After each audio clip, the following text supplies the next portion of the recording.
Hoy vamos a hablar sobre la Ley 2196 en relación con el proceso disciplinario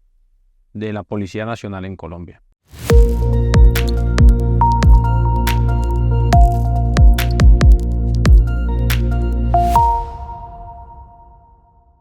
Es importante a través de este video que podamos entender cómo funciona el proceso disciplinario en contra de la Policía Nacional, de qué manera se estructura una estrategia de defensa, de qué forma como abogado o incluso como policía podemos organizar esa estrategia que nos dé un resultado positivo en el proceso disciplinario.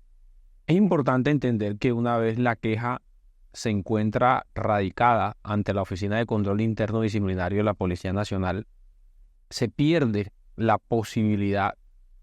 o digamos no existe la posibilidad, se cercena la posibilidad de que ésta sea retirada. El derecho disciplinario no prevé una figura mediante la cual existe una retractación por la misma naturaleza de este derecho disciplinario. En ese entendido, no es posible que el quejoso o el informe o, digamos, la compulsa de copia que se haya hecho en contra de este servidor de policía sea retirado y se archive el proceso por ese motivo. Por tal razón, nos corresponde a nosotros como abogados o como policías comenzar a generar la estrategia de defensa una vez tengamos conocimiento que existe una investigación en contra de nuestro cliente o en contra del policía. Y en ese sentido, primero obtener en el mayor tiempo posible copia de toda la actuación, porque es un derecho connatural a este tipo de procesos. Es decir, hay que entender que la persona que se encuentra protegida o el sujeto de especial protección dentro del derecho disciplinario, no solamente contra la policía, sino contra cualquier servidor público, es el disciplinado. En ese orden de ideas, es estrictamente necesario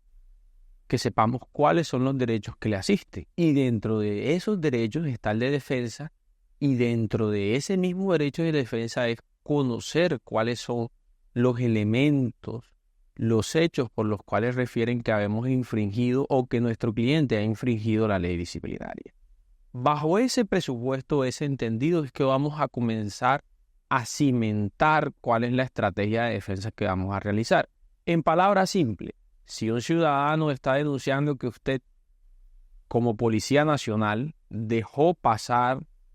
una droga, hizo caso omiso a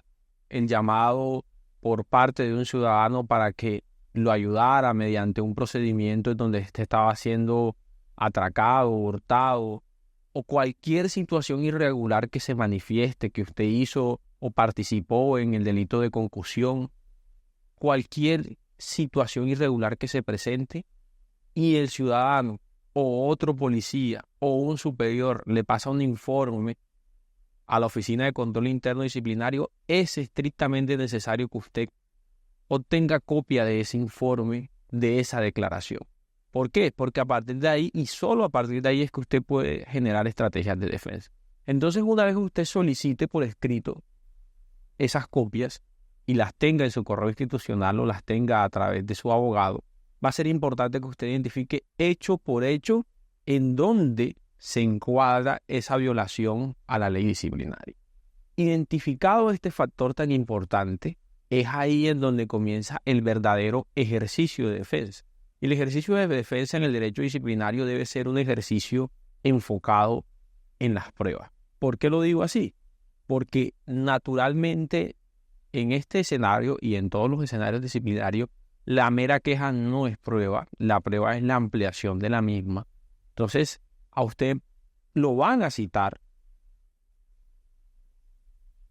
a el quejoso a que amplíe los hechos de la queja, a que se refiera a los hechos de la queja, y en esa diligencia usted va a poder asistir, usted acompañado de su abogado. Y su abogado va a tener la posibilidad, tanto como usted, de realizar preguntas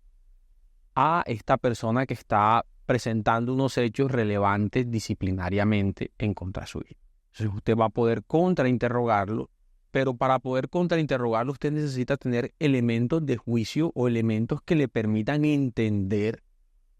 el por qué esta persona está presentando estos hechos, y debe buscar la forma de desacreditar su dicho en relación con las pruebas que usted pueda recaudar, aducir, acopiar e ingresar al expediente a través de la solicitud y decreto de pruebas. Entonces, esta etapa de investigación disciplinaria, que tiene un término de 6 meses, es importante que también se estudie en consonancia con la Ley 1952 del año 2019, que es donde se establece, en palabras más, palabras menos, este Código Único Disciplinario, el proceso disciplinario. Si bien hay una ley especial, lo cierto es que nos tenemos que ir necesariamente a la Ley 1952 de 2019. Estando en esta etapa del proceso disciplinario, va a ser importante entonces comprender que una vez se amplía la queja, vamos a tener más elementos para saber cuáles son los motivos que llevaron a esta persona a radicar esa queja en contra de nuestro cliente, y también la posibilidad de contrainterrogarlo como se los advertí. Sin embargo, es importante que luego de eso hagamos nuestras solicitudes probatorias. Algunas pruebas que se suelen solicitar, que se suelen pedir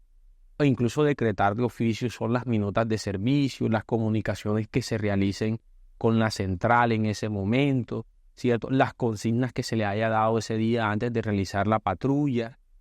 Digamos, son pruebas que son naturales a la prestación del servicio. Los elementos que llevaba consigo el policía en relación con la pistola, la cantidad de municiones, el número del chaleco, la placa en relación con la motorizada. Ese tipo de elementos siempre son aportados, o por lo general, obviamente en cada caso particular los elementos van a variar, siempre son aportados de cara a comprobar, derruir la teoría de la defensa o la teoría que tenga el despacho sobre lo que ocurrió o que tenga el quejoso sobre lo que ocurrió. Entonces, es importante tener en cuenta que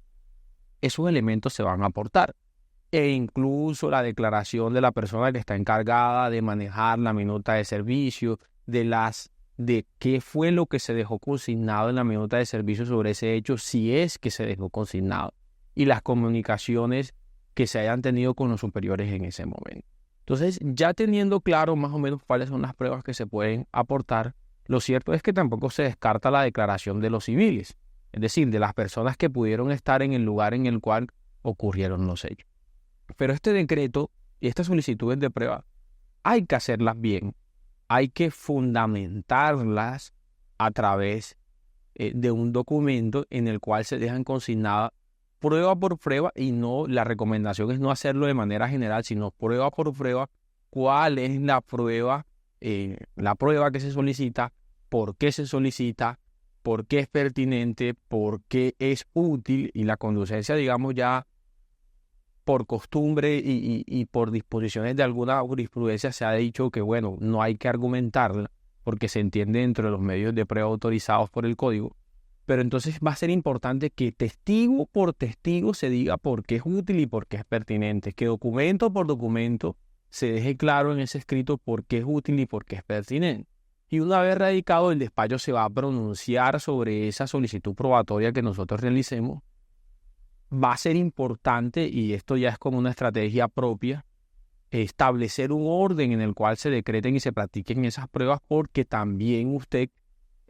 querrá que algunos testigos se pronuncien sobre unos u otros documentos. Por lo general, yo prefiero que primero ingresen las pruebas documentales, y una vez se tengan todas las documentales, entonces los testigos se pronuncien para yo poder ponerle de presente esas pruebas documentales a los testigos. Va a ser también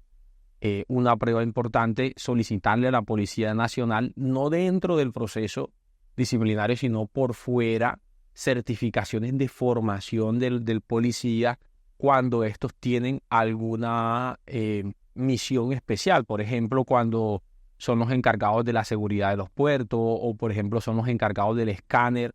antidrogas en los puertos. En ese tipo de casos muy especiales va a ser necesario, como estrategia de defensa, mirar si estos fueron capacitados o no por la Policía Nacional para realizar ese cargo en particular. Eso también va a ser importante, y es establecer si ese cargo que ellos estaban desarrollando realmente existe al interior. Como es mucho riesgo aportar esta prueba a través del expediente, o sea, diciéndole al despacho que oficie porque no sabemos las resultas de esa prueba, pues la recomendación es hacerlo en privado y luego aportar esa constancia al despacho disciplinario. Lo cierto es que estando ahí, en ese punto, y una vez practicadas estas pruebas, el despacho lo que va a hacer es va a darnos traslado para alegatos precalificatorios y calificar la actuación con pliego de cargos o con archivo. Cuando archiva, existe la posibilidad de que pueda ser apelada esa decisión por parte de la persona que presentó la queja, pero el pliego de cargos no admite recurso y ya entonces estaríamos frente a otro juez disciplinario diferente al cual va a pasar el proceso y comienza el proceso de juzgamiento con unas etapas que no explicaremos en este video, que harán parte de un video subsiguiente. Lo cierto es que hay que ser estratégicos en esta etapa de investigación disciplinaria por una razón sencilla. Es la oportunidad que tenemos de demostrarle al despacho que los hechos no ocurrieron como pasaron, o que si bien no ocurrieron no tienen la relevancia disciplinaria necesaria. En uno u otro caso, lo importante va a ser que organicemos muy bien de qué forma vamos a solicitar las pruebas, que tenemos la posibilidad o la oportunidad de contrainterrogar a quien está presentando la queja en contra de nosotros, pero que también podemos solicitar y aportar testigos en esta etapa tan importante. La recomendación siempre por parte de nuestra oficina es asesorarte con un profesional especializado en temas disciplinarios que pueda orientarte, porque las sanciones no son menores. Síguenos por favor en todas nuestras redes sociales. Este video sacaremos más videos como estos explicando los detalles del proceso disciplinario y cómo funciona de cara no solamente a la Policía Nacional, sino a los servidores públicos en general.